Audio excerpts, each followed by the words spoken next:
if we go back to the early 1900s, we will see that the move d takes c4 was basically non-existent. People were focusing on moves like knight bd7, h6, and bishop e7. D takes c4 was considered a mistake because after e4, white is ready to take back on c4 and also threatens e5, pinning the knight. It was not until a game between Floor and Staalberg, two leading players of their time. They played the game in 1934 in the Zurich Interzonal, which continued b5, e5, h6, bishop h4, g5, knight takes g5, and now knight d5. A move that is more or less forgotten these days. It's called the Alatortsev variation. Obviously, white now has to do something with the knight. In the game, he retreated the knight to f3. Later experience has shown that knight takes f7 is actually perfectly fine for white here. If the knight takes h8, it looks scary optically, this position. Bishop b4 looks like black has a lot of activity, but with a few precise moves, white is able to keep the advantage here. But this was initially, this move knight d5 is how black initially played, and it was not until later when the move h takes g5 was found. And you probably think it was found by Botvinnik. Why else would we call it Botvinnik? But it's actually played by a number of other people before Botvinnik played it. And this was kind of remarkable. When I did my research for this DVD, I came across a few players who had played this line already before Botvinnik did it.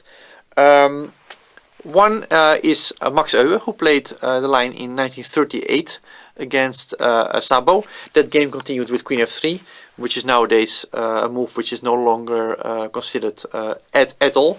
But maybe even more importantly, there was a man named Klaus Junge, a German born in Chile in South America, moved with his parents when he was 4 to Germany, and turned out to be an extremely strong chess player. Junge, when he was 18, beat Alekhine, just to give an example of how strong this player was. Why don't we know this player today? At least for me, he was more or less unknown until I did my research for this DVD. He died during the Second World War. It's a very sad story. Basically, 2 days before the end of the war, he died fighting in the Second World War for the Germans, obviously. Before he did so, before he fought in the war, he played over 6 games with the Botvinnik variation, with fantastic results. He was beating people left and right, and he was really named as one of the future contenders for the crown. Well, as I said, it was not to be. He died at a very early age. I believe he just became 21 years of age. Died very young, as I said. Defeated Alekhine when he was 18, and is, in my view, one of the founding fathers of the Botvinnik variation. He played, as I said, more than 6 games. I will just show you one of his games, just for historic purposes. There's also Queen f3, Bishop b7, Bishop e2, a game played with Zollner, actually in 1942. Queen b6, Bishop takes f6, and c5. I very much like this game because in it it shows a lot of concepts which are also very much the basis of the Botvinnik variation to this day. Knight e4, rook g8, Queen f4, c takes d4. We will see a lot of those queenside pawns on this DVD. Bishop h5, and here Junge very sharply calculated the following variation: Knight c5, Bishop takes f7, King d7, Knight takes c5, Bishop takes c5, and long castle, Bishop d5. I will not pay too much attention to the game. It's not that relevant for our repertoire, but I really like the concept of black's play here. Look at that king on d7, just roaming free there. It can go to c6, c7. It's completely safe. The exchange that white is now about to take, black really doesn't care at all. What it's all about is those queenside pawns and white's weak king. In the remainder of the game, it's just we'll see just an annihilation of the king. B takes c3, queen a5. Very precise opening, all the diagonals, all the lines against the black king. Rook d2, d takes c3, rook takes d5, e takes d5, queen f5 check game, king c7, queen h7, king b6, rook sacrifice. Why not? After queen g8, white is mated after all. Queen a3 is actually the precise move, and white's king has nowhere to go. So instead, his opponent went back to c2, and after queen b4, g3, queen d4, h5, bishop a3. White was taken away the d1 square, king b1, queen b4, king a1, d4.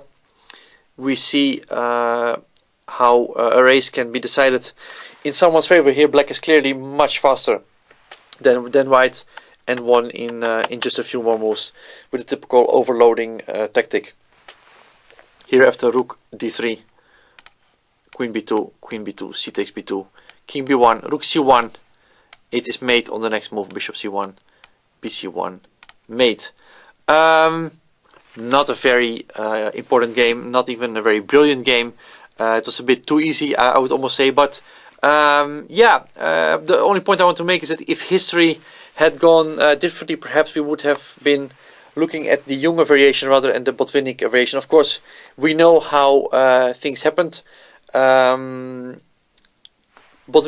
very quickly started to win a lot of games with the variation that carries his name today. He of course did a huge amount of work in promoting the line, and the line I think rightly carries his name. But it was definitely Junge who started the trend, and I'm pretty certain that Botvinnik also was aware of the games that Klaus Junge had played, the young Klaus Junge had played in this variation. Queen f3, obviously not the right move. E takes f6 is the right move. And after bishop b7, nowadays g3 is more or less of an automatic move. Back in the day it was not. One of the very first games Botvinnik played in this line was against Ragozin. It was in a training game, and that game continued bishop e2. Nowadays one of those forgotten lines. Black goes queen b6 here. Castle, long castle, and the reason why it's forgotten is that white is a bit more vulnerable on the king side now with g3, bishop g2 there, the bishop on g2. White is a little bit more safe and has a bit more influence on this long diagonal as well. The game between Ragozin and Botvinnik continued h4, bishop h6, a4, bishop takes g5, h takes g5, b4. Knight e4, c5, and okay, it's already clear that black is doing very well, opening the diagonal, putting pressure on the d file. The rook is about to enter. Black won a very nice game. It's a fun story when a few years later, Denker, the American player, played against Botvinnik in 1945, and Botvinnik in his notes jokingly said that Denker, coming from New York, so far away, apparently wasn't aware of the fact that playing Botvinnik variation against Botvinnik is not a good idea. And indeed, Denker lost that game rather horribly in 25 moves. Since then, the Botvinnik variation carries Botvinnik's name, and this is really how the variation came about. Botvinnik played many top-level games. We will have a look at the game Bronstein Botvinnik, played in 1951.